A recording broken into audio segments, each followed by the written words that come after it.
Hechos 2 narra uno de los eventos básicos de nuestra fe, el día cuando por primera vez el Espíritu Santo cayó sobre los creyentes para convertirlos en una iglesia viva, santa y pujante.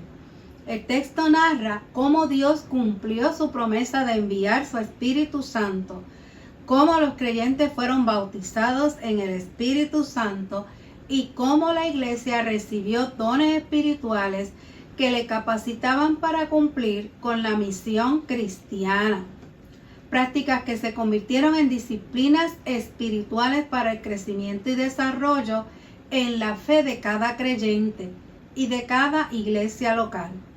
Por lo tanto, la práctica de las disciplinas espirituales es clave para el crecimiento espiritual de cada creyente, al nivel individual y de la comunidad cristiana, al nivel general, y el Espíritu Santo de Dios es quien capacita a la comunidad cristiana.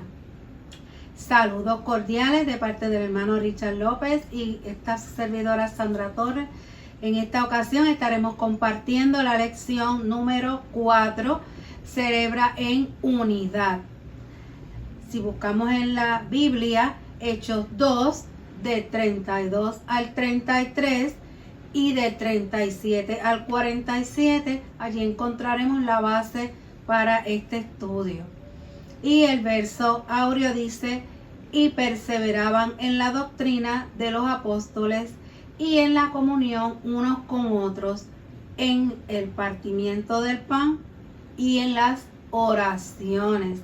Palabra del Señor que llega a nuestros corazones. Eso se encuentra en Hechos 2, 42.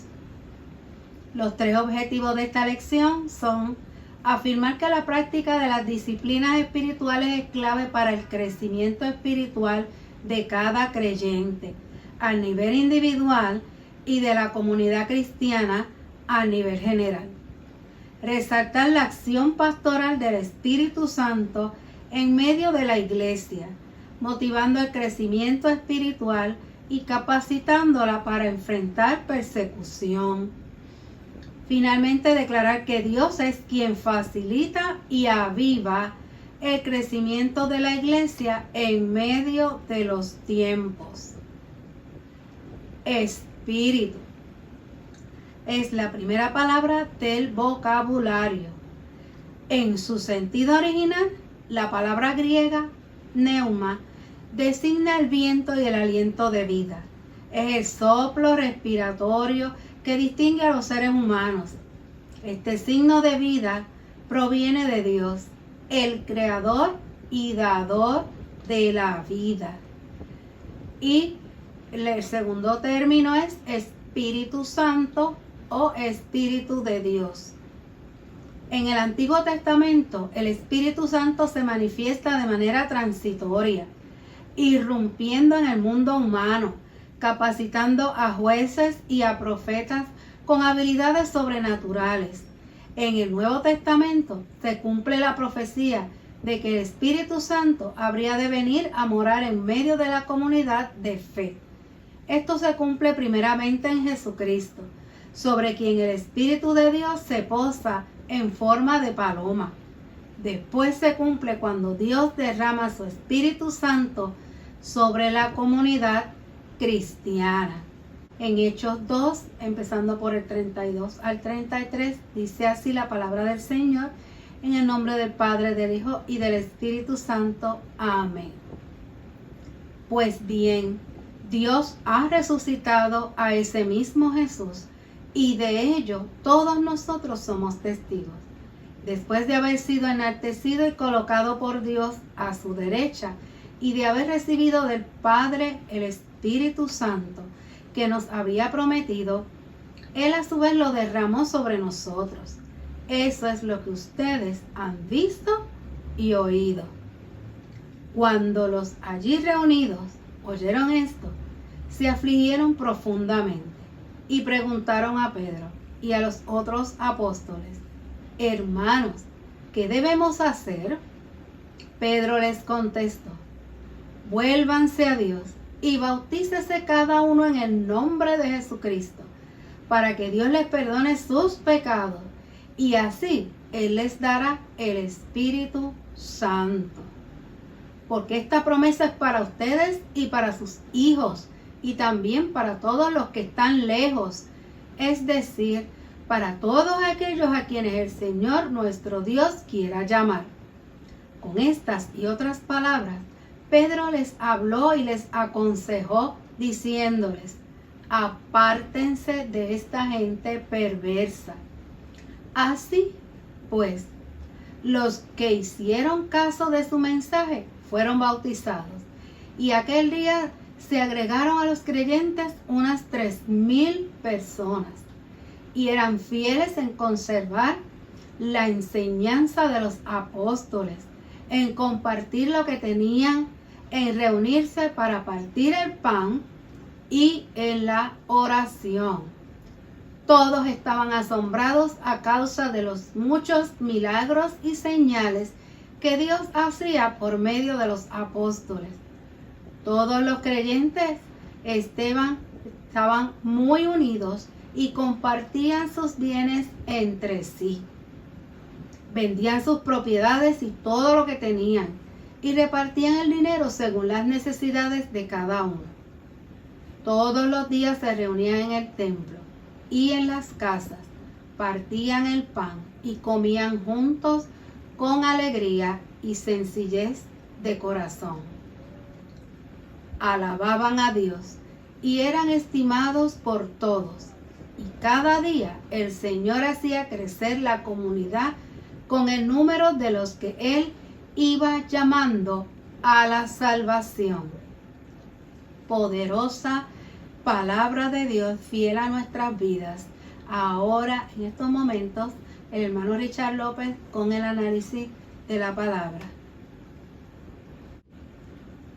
Hermanos y amigos, Dios te bendiga, Dios te guarde.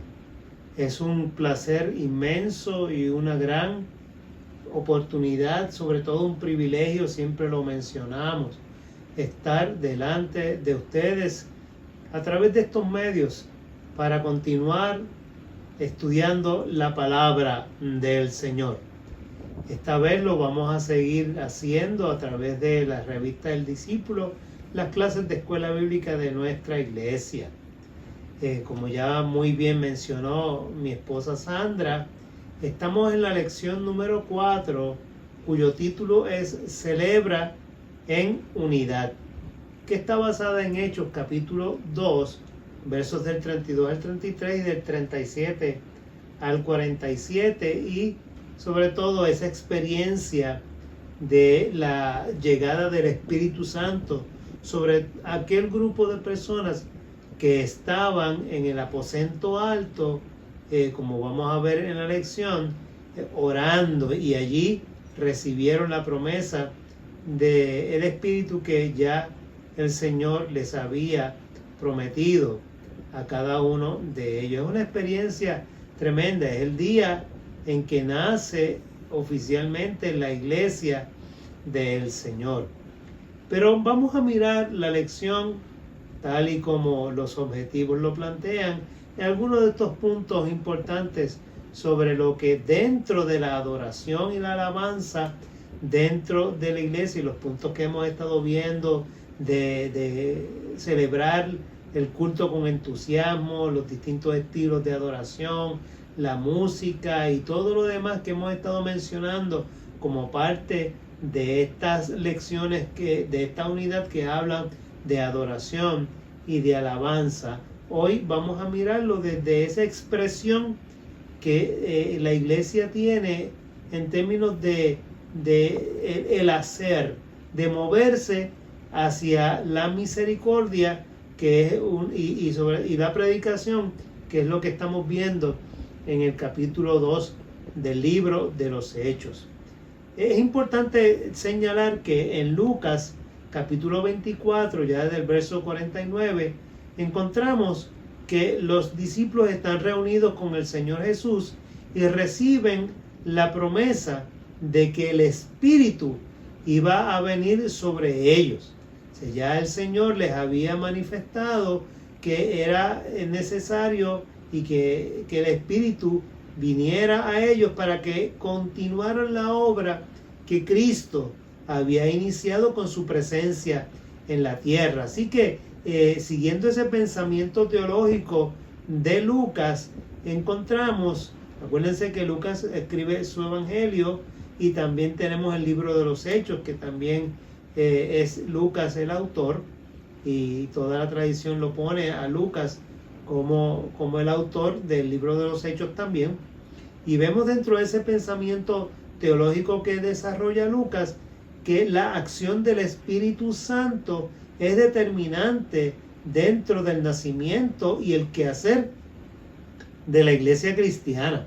De hecho, Lucas menciona que el Espíritu Santo convierte a ese grupo de discípulos que estaban atemorizados luego de la crucifixión de Cristo, los convierte en una comunidad de fe que se dedican a la proclamación del Evangelio. Así que de ese temor, esos miedos que ellos habían acumulado tras el arresto y la crucifixión de Cristo, los vemos ahora como un grupo de personas decididas, valientes, predicando el Evangelio, las buenas nuevas, utilizando sobre todo a Cristo como centro de su querigma, ese mensaje importante del Evangelio, donde Cristo es el centro y donde en principio vemos la misma estructura en el sermón de Pedro, tanto en este primer sermón que se menciona en el libro de los Hechos en el capítulo 2 y el que posteriormente también Pedro predica, así señalándole a las personas que Jesucristo era el Mesías, que era la persona de quien se había hablado en la profecía y que Cristo cumplió esa profecía y que ustedes le habían, ¿verdad?, señalando al pueblo judío, ustedes le llevaron a la crucifixión, pero que la muerte no lo retuvo, sino que resucitó y que aquí está presente. O sea que toda esa predicación, esencialmente, esos son los puntos principales que Pedro desarrolla dentro de su mensaje, y lo vemos a lo largo de todo el libro de los Hechos, aún con el apóstol Pablo, que también enfatiza en estos puntos principalmente. Esa es la predicación de la iglesia primitiva. Así que nosotros vemos entonces la acción del Espíritu Santo que convierte a estos discípulos, como hemos dicho, en personas decididas, arrojadas, valientes, predicadores de la palabra, y ahí los convierte de ser un grupo simplemente de seguidores de Jesús, los convierte en iglesias, los convierte ya en esa simiente de la que el Señor le habló a Pedro diciéndole sobre estas rocas, o sea, sobre la predicación del Evangelio, sobre esta experiencia a través del Espíritu, iba a edificar a la iglesia. Y aquí vemos entonces cómo la iglesia está naciendo. Así que convierte a los discípulos en iglesia.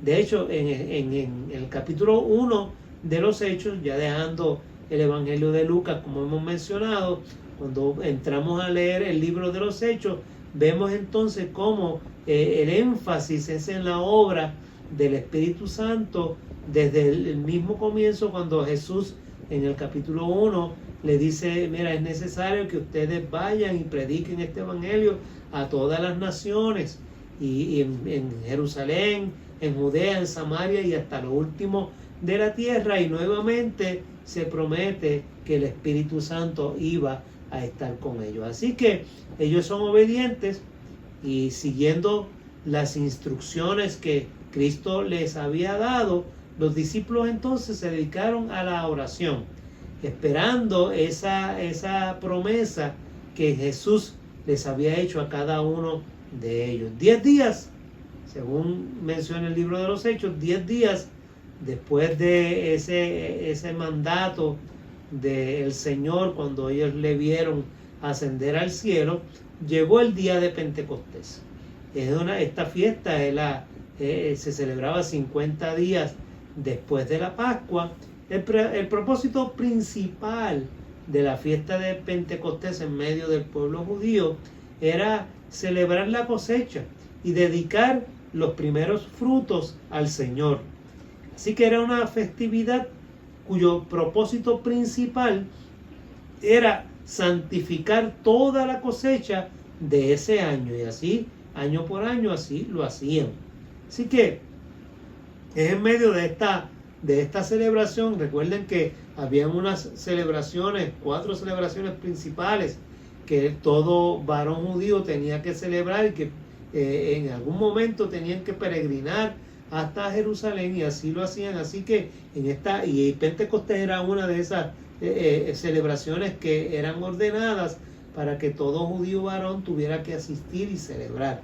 Así que estamos hablando de que en un momento, luego de la Pascua, 50 días, luego de la celebración de la semana de Pascua, vemos estos otros peregrinos que llegan a celebrar entonces el Pentecostés. Así que Jerusalén está llena de personas, como menciona muy bien el libro de los Hechos. Así que cuando están ellos reunidos y sucede lo que el libro de los Hechos en el capítulo 2 narra, un estruendo, y comienzan ellos a hablar en lenguas, en idiomas, los idiomas de aquellos que estaban allí y que podían reconocer, y que se preguntan cómo es posible que estos galileos, estas personas, lo que querían decir, como esta gente inculta, esta gente sin estudios, esta gente sin cultura prácticamente, querían decir, esta gente pescadores y personas humildes, pueden tener la capacidad de hablar todos en los idiomas de cada uno de los que estamos visitando la ciudad y que hemos nacido y hablamos estos otros idiomas, y ellos son capaces también de hablar. ¿Qué es esto? O sea, eso hace que se reúna todo el mundo en términos de curiosidad a ver qué es lo que está aconteciendo. Así que el Pentecostés es esa llegada, es esa señal del cumplimiento de la promesa de Jesús, donde el Espíritu Santo llega, y llega de manera violenta a través de un viento tempestuoso, y así todos pudieron ver, escuchar lo que estaba sucediendo. Y el Espíritu Santo entonces de esta manera hace una clara manifestación del poder de Dios, a tal punto que hemos dicho que se aparecieron las lenguas repartidas como fuego que se asentaban sobre las cabezas. Así que esa visión de que había realmente la presencia de un Dios todopoderoso vivo en medio de ellos fue tan llamativa, fue tan profunda en medio de aquella comunidad, que se reunieron muchísimas personas a ver lo que estaba aconteciendo. Y ahí en ese momento, cuando ellos acusan a los discípulos de estar borrachos y que están, a pesar de que les oían, lo interesante del asunto es que estaban oyéndoles hablar en el idioma de cada uno de ellos. Con todo, quisieron menospreciar y minimizar lo que estaban viendo, diciendo que estaban borrachos. Ahí es que se levanta Pedro y comienza a hablar. Sí, y comienza Pedro predicando su primer sermón, un sermón que no solo explica por qué un grupo de campesinos y pescadores, como señalaba la comunidad que estaba allí presente, sin escuela, estaban hablando en todos los idiomas del mundo conocido. Empieza él a explicar a través de su predicación, y instando y diciendo: mira, ellos no están borrachos, es la hora tercera del día, o sea, apenas son las 3 de la tarde, no es lo que está sucediendo. Lo que sucede realmente es que es el cumplimiento de la promesa que Joel habló, donde en estos postreros días profetizarán vuestros hijos y vuestras hijas, y sus ancianos soñarán y verán visiones, y todo esto que narra el capítulo 2 de Joel es lo que Pedro está señalándole a aquellos que escuchan, que es el cumplimiento de esa promesa, de esa profecía de Joel. Así que afirmó sobre todas las cosas que Cristo, Jesús de Nazaret, es Señor y Cristo. O sea, todos aquellos que escuchaban a través de la estructura del sermón que ya hemos explicado, él le demostró a cada uno de ellos que el Señor Jesús era el Cristo, era el Mesías y que es nuestro Señor. Así que Pedro entonces aclara toda esa promesa, no solo para la comunidad judía, sino que también plantea en ese sermón, en el verso 39, que esa promesa del Espíritu Santo, ese evangelio, estas nuevas que está predicando Pedro, no solamente son para los judíos, sino que se extiende a toda la humanidad. Se extiende a todos aquellos, dice Pedro, a todos para cuantos el Señor, nuestro Dios, llamare. Así que estamos hablando entonces de que el evangelio rompe las barreras étnicas, rompe las barreras territoriales y se extiende mucho más allá de lo que en principio el pueblo judío pensaba que eran sola y exclusivamente para ellos. Y como respuesta, dice el libro de los Hechos, que se convirtieron 3,000 personas. Y comenzaron, no solamente se convirtieron y creyeron, sino que se continuaron reuniéndose como parte de esta iglesia que nace ese día. Y allí seguimos viendo desde el verso 47 en el libro de los Hechos cómo partían el pan y compartían todas las cosas. Es que uno de los puntos importantes de esta iglesia que están haciendo desde este evento es el hecho de que compartían, no solamente compartían el pan en el sentido de que celebraban la Santa Cena, sino que también compartían el alimento. O sea, compartían la mesa en todo el sentido de la palabra, al tiempo que celebraban la cena del Señor. Y compartían todas las cosas. Y cuando hablamos de todas las cosas, pues también tenemos que entender que era que compartían todos los alimentos y cubriendo las necesidades de cada una de las personas que tenían dentro de la comunidad de fe naciente que fue llamada más tarde en Antioquía los cristianos. Así que la práctica entonces que unió a la iglesia primitiva y que nosotros podemos mirar como una característica importante que se describe aquí en el capítulo 2 del libro de los Hechos, era la práctica de compartir, de reunirse, la práctica de escuchar la doctrina de los apóstoles. O sea, se sentaban a aprender lo que los apóstoles les enseñaban, que a su vez aprendieron directamente del Señor Jesucristo. Pues ellos se reunían,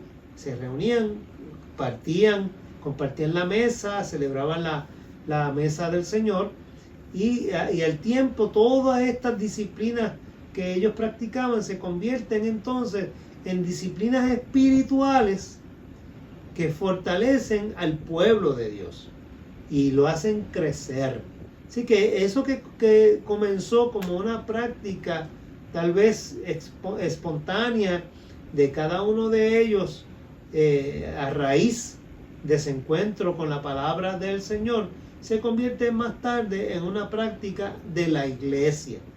Y es entonces donde se comienza a practicar y como disciplina espiritual dentro de cada una de las iglesias. Y se menciona sobre todo que esta práctica que ellos hacían fortalecía al pueblo. O sea, porque menciona el mismo libro de los Hechos que el Señor añadía cada día los que habrían de ser salvos. Así que tenemos entonces que a través de los siglos el estudio de la Biblia, la adoración al Señor, la alabanza, la mayordomía, y cuando hablamos de mayordomía lo vamos en el sentido amplio, donde mayordomía no solamente la administración de recursos económicos, sino la administración de lo que es todo, o sea, de los ecosistemas, la mayordomía del tiempo, la mayordomía del talento, o sea, todas y cada una de estas cosas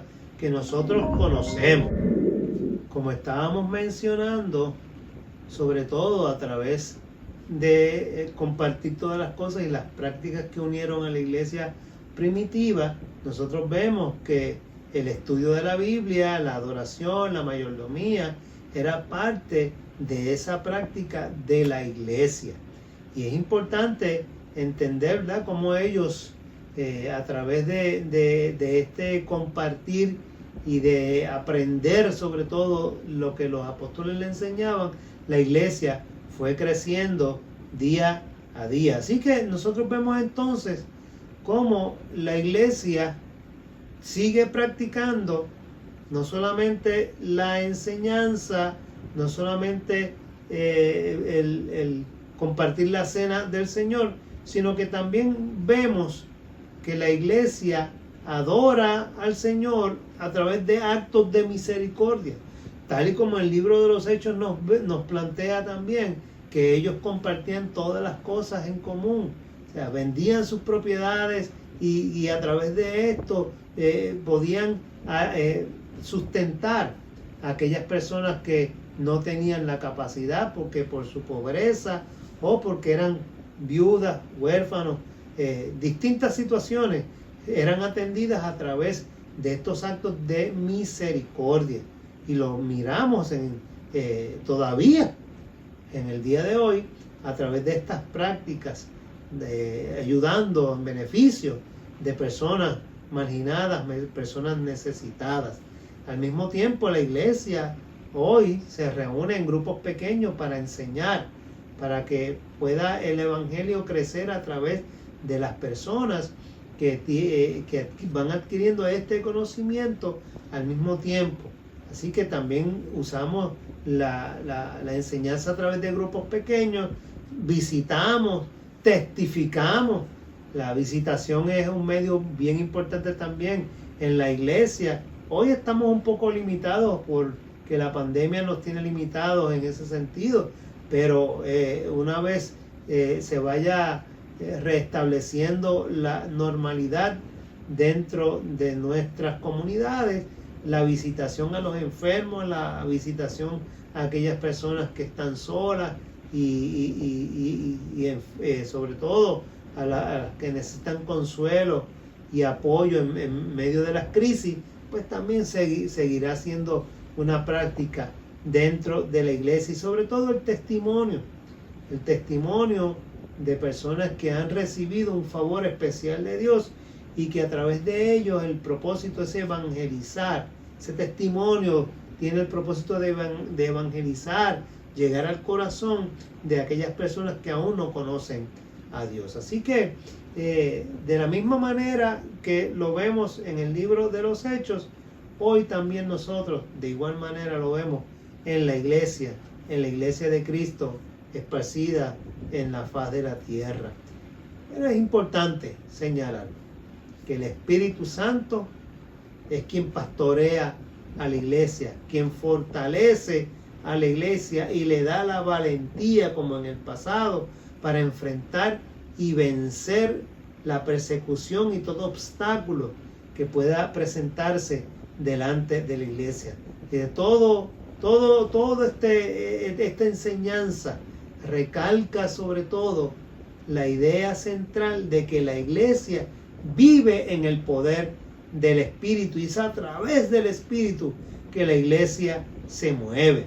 Así que nosotros practicamos las disciplinas espirituales que hemos hablado, las que hemos estudiado, pero esas disciplinas vienen desde el pasado, se caracterizan porque son parte de la comunidad cristiana, y la iglesia cristiana primitiva las practicaba y las recogimos nosotros, pasaron a nosotros a través de esa enseñanza, a través de los siglos. Es importante entender que el Espíritu Santo es quien bautiza a los creyentes y quien reparte dones espirituales que capacitan a la iglesia para cumplir esa misión cristiana. O sea, es siempre el Espíritu. Desde antes, cuando el Señor le anunció a los discípulos que era necesario que Él padeciese para luego resucitar y ellos recibieran el Espíritu y ellos pudieran entonces seguir esa labor que el Señor les estaba encomendando. De esa misma manera, también hoy la iglesia sigue hacia adelante a través de la obra del Espíritu, porque el Espíritu Santo del Señor quien mueve a la iglesia y quien reparte estos dones, quien nos capacita para que la misión de la iglesia siga cumpliéndose aún en el día de hoy. Así que tenemos que resaltar, y vamos concluyendo en este día, tenemos que resaltar la importancia que tiene el ejercicio de esas disciplinas espirituales para que se dé ese crecimiento espiritual, tanto de los creyentes, individualmente hablando, como de la iglesia del Señor. Y esas disciplinas son las básicas, las que todos conocemos y que queremos repasar. Primero, perseverar en la doctrina de los apóstoles. Y perseverar en la doctrina de los apóstoles nos dice que la iglesia tiene que vivir estudiando la palabra del Señor. O sea, la iglesia que vive en el Espíritu, que obra a través del poder del Espíritu, estudia la Biblia.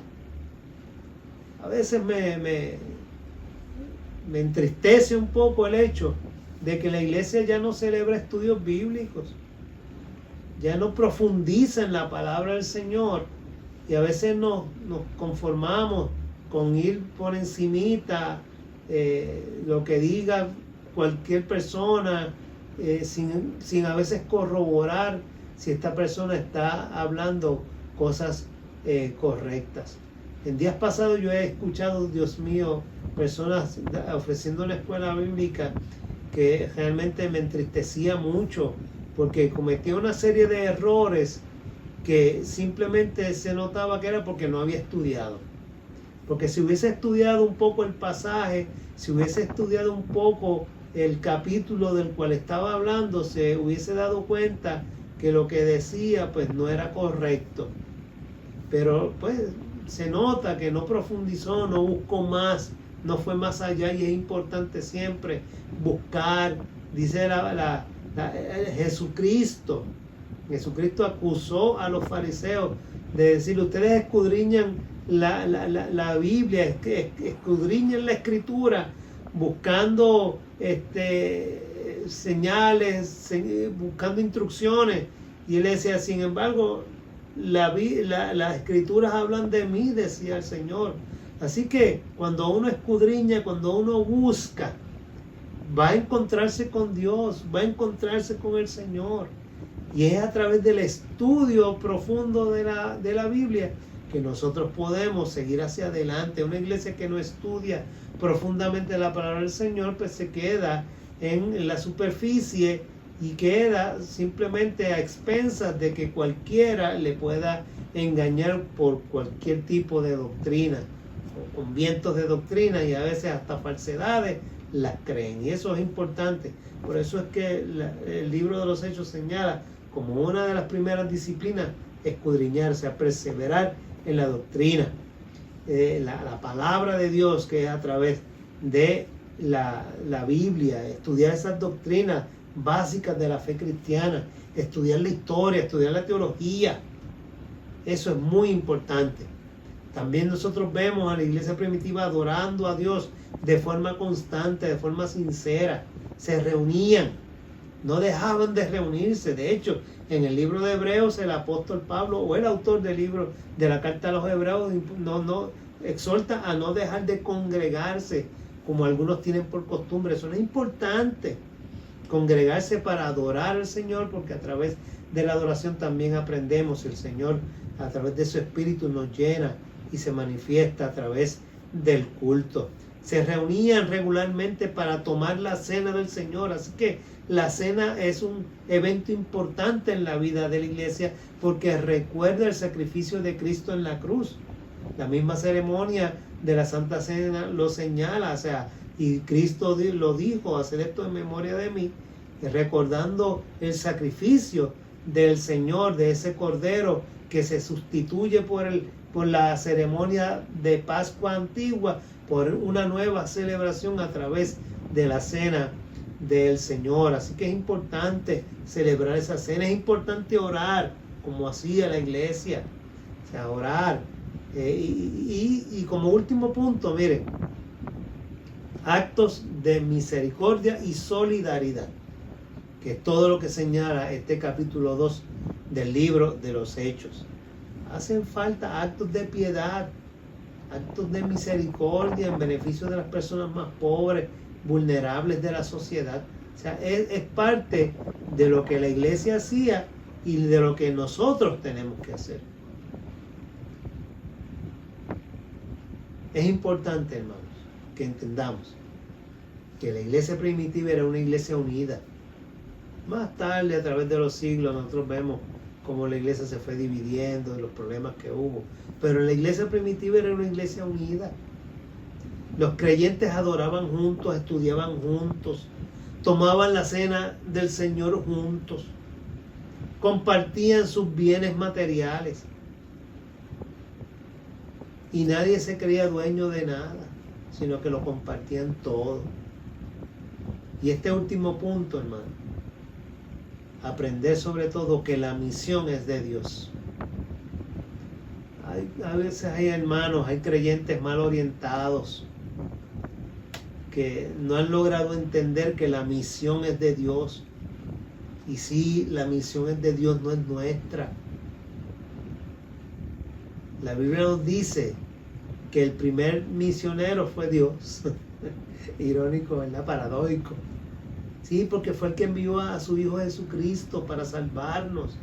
Así que Dios mismo se hizo hombre para predicarnos, para hablar de su bondad y que viéramos de primera mano quién era Dios, la bondad de Dios, la misericordia de Dios, el profundo amor que tenía Dios para la humanidad, que se sacrificó a sí mismo por nosotros. Y esa expresión de amor tan profunda que Dios realizó a través de Cristo es el primer acto misionero de Dios para la humanidad. Y nuestra responsabilidad es seguir ese mandato de predicar el Evangelio para que las personas se acerquen a Dios, quien dio el primer paso. Así que fue Él quien se reveló a la humanidad en su deseo de salvarla y bendecirla. A nosotros nos toca, fíjense, es Dios quien se acercó, es Dios quien planeó desde antes de la fundación del mundo que ese encuentro personal con Cristo y la iglesia, para que la iglesia fuera fundada por Dios mismo y continuara la labor de hacer la reconciliación del hombre con Dios. O sea, esa es la misión. O sea, no sé por qué a veces las personas se adueñan o quieren adueñarse de la iglesia y quieren hacerse como los más importantes y aquí el que mando soy yo y ese tipo de cosas que yo he escuchado. Pero ven acá, o sea, no. La iglesia es del Señor, la misión es del Señor. Y predicamos a Cristo crucificado y resucitado para que el mundo crea. No para enriquecernos, no para hacernos dueños, no para hacernos los más grandes o los más importantes. Es para que sobre todo Cristo sea glorificado, como decía el apóstol Pablo. Quiera Dios que en este día lo podamos entender así y que la iglesia pueda rescatar estas prácticas, estos principios espirituales de estudiar la palabra, compartir la mesa del Señor, orar y hacer actos de misericordia y piedad para aquellos que lo necesitan. Dios te bendiga, Dios te guarde en este día. Le damos las gracias al Señor porque su palabra ha llegado hasta nosotros y es una palabra viva y eficaz y que nos recuerda esos momentos tan importantes para todos nosotros de adoración al Señor. Las ideas principales de esta lección son las siguientes. La iglesia ha sido fundada por Dios mismo, no por mano de seres humanos. Es el Espíritu Santo de Dios quien nos llama a responder al mensaje de Jesucristo. Dios es quien da el crecimiento a la iglesia de Jesucristo por medio de la acción del Espíritu Santo. La práctica de las disciplinas espirituales ha fortalecido al pueblo de Dios a través de los siglos. Estas son, entre otras, el estudio de la Biblia, la adoración, la mayordomía, el hacer actos de misericordia en beneficio de las personas marginadas, el trabajo en grupos pequeños, la visitación y testificar de la fe con el propósito de evangelizar a las personas no creyentes. Incluso en tiempos de persecución, estas disciplinas espirituales animaron al pueblo de Dios. El Espíritu Santo fortaleció a la iglesia y le insufló la valentía necesaria para enfrentar y vencer la persecución. La iglesia que vive con el poder del Espíritu, practicando las disciplinas espirituales que caracterizaron a la comunidad cristiana primitiva, crece de manera integral, crece numérica y espiritualmente. Hasta aquí esta lección que con mucho amor preparamos para todos ustedes. Queremos que nos acompañen en la oración final que aparece en las pantallas. Oremos todos. Dios misericordioso, te damos gracias por revelar tu amor y tu poder a toda la humanidad a través de la obra de nuestro Señor Jesucristo y de la acción pastoral del Espíritu Santo. Ayúdanos a mantenernos en contacto contigo a través de la práctica de las disciplinas espirituales en el contexto de la comunidad cristiana.